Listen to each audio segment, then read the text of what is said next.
মাথায় আঘাতের যন্ত্রণায় একটু পরপরই চিৎকার করে উঠছেন দশম শ্রেণীর ছাত্র অনিমেষ চন্দ্র সিংহ।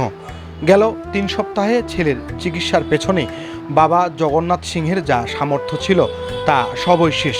টাকার অভাবে উন্নত চিকিৎসা করাতে না পেরে হাসপাতাল থেকে ছেলেকে বাড়িতে নিয়ে এসেছেন স্বজনরা।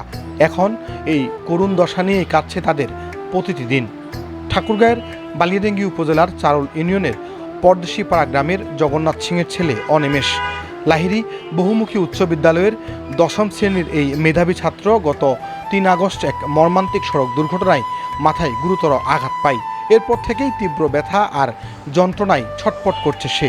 তার চিকিৎসা আর আর্তনাতে ছুটে আসছেন গ্রামের সাধারণ মানুষও। হাসপাতালে নিয়ে আসলাম টাকার জন্য, টাকা অভাবে টাকা ম্যানেজ নাই, যা ছিল সবগুলো শেষ করে ফেলছি। মাথায় ওনাকে চাপে ধরে লাগতেছে ৪-৫ জন মিলে। এখন আমাদের তো ওকে চাপে ধরবো না টাকা জোগাড় করবো না করব, মানে কিছুই করতে পারতেছি না। হাসপাতাল থেকে আনলেন কেন? নিয়ে গিয়ে আমার সবগুলো টাকা শেষ হয়ে গেল। আমার আঘাতে আর কিচ্ছু টাকা পয়সা ছিল না। আর ছোকে দেখে আমার মনে হচ্ছে আমি আর বাঁচাতে পারবো না। এভাবে আমার সব টাকা শেষ হয়ে গেল। এখন আমার কিচ্ছু নেই। আমি এখন কিভাবে চিকিৎসা করবো? ছোয়ার আমার হাতে এখনো কিচ্ছু নেই টাকা পয়সা। ছেলের এমন কষ্ট কিছুতেই সহ্য করতে পারছেন না বাবা মা। টাকার অভাবে উন্নত চিকিৎসা তো দূরের কথা, চোখের সামনে সন্তানকে তিলে তিলে শেষ হয়ে যাওয়া দেখতে হচ্ছে তাদের।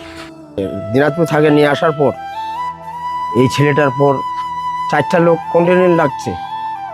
রাত দিন 24 ঘন্টার মধ্যে তার পিছনে ধাওয়া করতে হচ্ছে।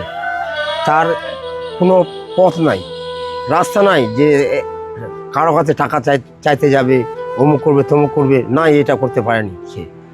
এখন চিকিৎসার বাবদে ছেলেটা এখানে পড়ে আছে। অনিমেষকে বাঁচাতে এখন সবচেয়ে বেশি প্রয়োজন সমাজের বিত্তবানদের মানবিক সহযোগিতা। একটুখানি সহায়তার হাত বাড়িয়ে দিলেই তাকে দ্রুত ঢাকায় নিয়ে উন্নত চিকিৎসা করানো সম্ভব।